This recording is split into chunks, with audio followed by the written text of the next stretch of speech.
মিনারে রান্নাঘরে YouTube channel. এখানে সমস্ত রকম ঘরোয়া এবং রেস্টুরেন্ট স্টাইলে রেসিপি দেওয়া হয়।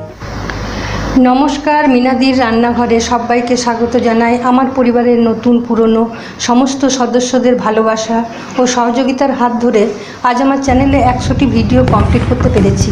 তাই এই আনন্দের দিনে আমার টিম মেম্বারদের অনুরোধে যে রেসিপিটা বানিয়েছি, চলুন আর দেরি না করে সেটা বিস্তারিতভাবে দেখে নেওয়া যাক। আর হ্যাঁ, আমার পরিবারে যদি নতুন সদস্য হয়ে থাকেন আর যদি আমার ভিডিওগুলো আপনাদের পছন্দ হয়ে থাকে বা ভালো লেগে থাকে, তাহলে অবশ্যই আমার চ্যানেলটিকে সাবস্ক্রাইব করে পাশে থাকা বেল আইকনটি প্রেস করে দেবেন আর অল বাটনটি ক্লিক করবেন, যাতে যখনই এরকম নিত্য নতুন রেসিপি ভিডিও আমি আপলোড করব তার নোটিফিকেশান সর্বপ্রথম আপনাদের কাছে পৌঁছে যাবে। স্পাইসি বন মুরগি রেসিপিটা বানানোর জন্য আমরা যে উপকরণগুলো নেব সেগুলো প্রথমে দেখে নেব। এখানে নিয়ে নিয়েছি 1 কেজি বন মুরগি, 6খানা আলু এভাবে টুকরো করে কেটে নিয়েছি, 250 গ্রাম পেঁয়াজ কুচি করে নিয়েছি, 2টো টমেটো এবং 1টা ক্যাপসিকাম এইভাবে টুকরো করে নিয়েছি, 50 গ্রাম আদা, 8টা কাঁচা লঙ্কা এভাবে চিড়ে নিয়েছি, আর 25-30 কোয়া রসুন, আর নিয়েছি এখানে 1 চামচ বড় জিরে গুঁড়ো, কাশ্মীরি লাল লঙ্কার গুঁড়ো, স্পাইসি লঙ্কার গুঁড়ো 1 চামচ, আর হলুদ 1 চামচ, লবণ লাগবে আমাদের আন্দাজ মতন। আর এখানে ফোড়নের জন্য নিয়েছি 2টো তেজপাতা, 4টে শুকনো লঙ্কা, 6খানা লবঙ্গ, 6টা এলাচ এবং কয়েক টুকরো দারচিনি, আর নিয়েছি কিছুটা পরিমাণ ধনেপাতা কুচি করে। প্রথমে আমি গ্যাসটা অন করে কড়াইয়ে তেল দিয়ে দিয়েছি, তেলটা গরম হয়ে গেছে অলরেডি।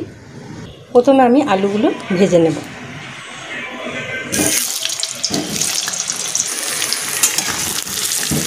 সব আলুগুলো দিয়ে দিলাম। এবার এই আলুটা যতক্ষণ ভাজা হবে ততক্ষণ আমি মশলাটা পেস্ট করে নেব, আদা আর রসুনটা। এইভাবে আদা আর রসুনটা আমি গ্রেট করে নিয়েছি। এদিকে আলুটাও আমাদের ভাজা হয়ে গেছে। এবার আমি এটা একটা প্লেটে তুলে রাখব। এবার আমি তেলের মধ্যে পেঁয়াজ কুচিগুলো প্রথমে দিয়ে দেবো।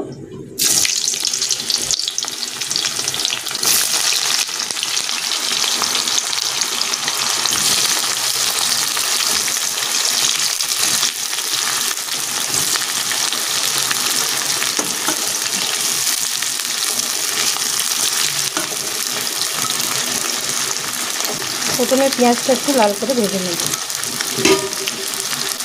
পেঁয়াজটা যখন হাফ ভাজা হয়ে যাবে তখন আমি এর মধ্যে ক্যাপসিকাম এবং কাঁচা লঙ্কা যে চিড়ে রেখেছি সেগুলো দিয়ে দেবো এর মধ্যে। এবার এটা আমি একটু ভালো করে ভেজে নেব।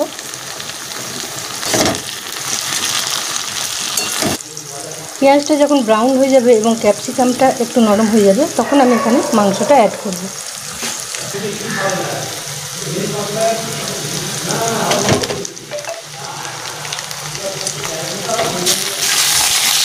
এবার ভালো করে মাংসটাকে মিক্স করে দেবো পেঁয়াজ আর ক্যাপসিকামের সাথে এবং একটু ভেজে নেব।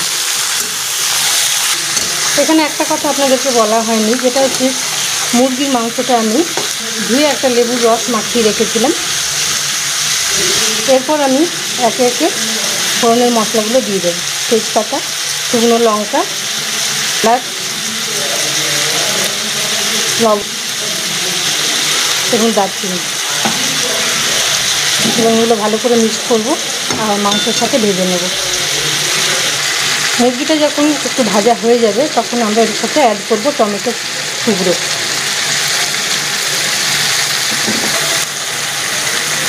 আরও 2 মিনিট ভালো করে এটা কুক করে নেব। এর মধ্যে অ্যাড করব আদা আর রসুনের পেস্টটা। আদা রসুনটা দিয়ে আমরা ভালো করে কুক করে নেব 2 মিনিট। এরপর আমি এখানে অ্যাড করব গুঁড়ো মশলাগুলো, জিরে গুঁড়ো, হলুদ গুঁড়ো, স্পাইসি লঙ্কা এবং কাশ্মীরি লাল লঙ্কার গুঁড়ো। সেটা দিয়ে আরও 2 মিনিট আমি কুক করে নেব খুব ভালোভাবে মিক্স করে। এখন আমি এখানে দিয়ে দেবো 1 চামচ পরিমাণ চিনি। এটা টেস্টটাকে ব্যালেন্স করবে, আপনারা চাইলে দিতে পারেন আর নাহলে স্কিপ করতে পারেন। 2 মিনিট কুক হয়ে গেছে। এবার আমি এখানে লবণটা অ্যাড করব। পরিমাণ মতন লবণ দিয়ে দেবো এবং আরও 2 মিনিট এটাকে আমি কুক করব। আর তার সাথে দিয়ে দেবো আমি ধনেপাতা কুচি।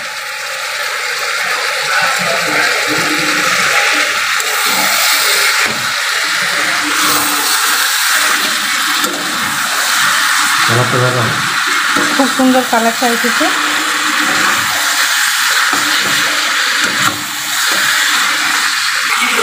বন্ধুরা, এই বনমুরগিটা আপনারা অবশ্যই বাড়িতে ট্রাই করবেন এবং আমাকে কমেন্ট বক্সে জানাবেন যে এটা কেমন লাগলো খেতে।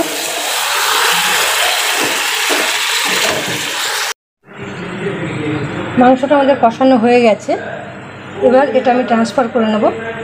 এখানে একটা হাঁড়িতে আমি জল বসিয়ে দিয়েছি, গরম হয়ে গেছে জলটা, এবং এই জলের মধ্যে আমি এই মাংসটাকে ট্রান্সফার করে দিলাম।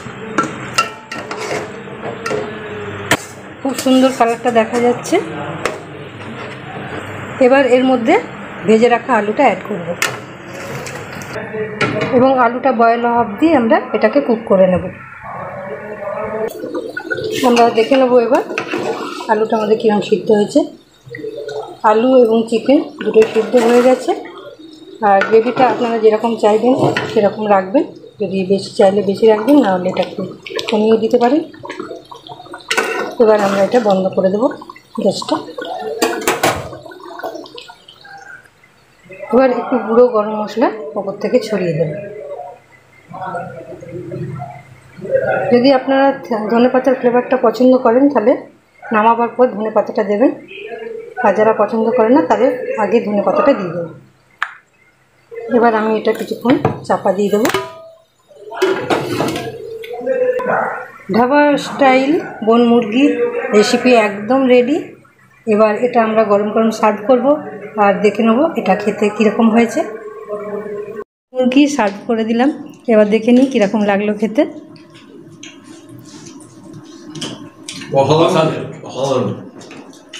বললেন না এক ক্লাস, ফ্যান্টাস্টিক, দারুণ দারুণ, সত্যি দারুণ, অপূর্ব। যেমন স্বাদে ভরপুর, মিনাদের খুব সুন্দর টেস্ট। এবার আপনারাও এইভাবে অবশ্যই এই রেসিপিটা ট্রাই করবেন আর আমাকে জানাবেন কমেন্ট বক্সে কেমন লাগলো। আপনারা ভালো থাকুন ও সুস্থ থাকুন, এই কামনা নিয়ে আজকের মতন বিদায় নিচ্ছি। আবার এসে যাবো এরকমই সুস্বাদু একটা টেস্টি রেসিপি নিয়ে। আমার সাথে এতক্ষণ ভিডিওটা শেয়ার করার জন্যে আপনাদেরকে অসংখ্য ধন্যবাদ।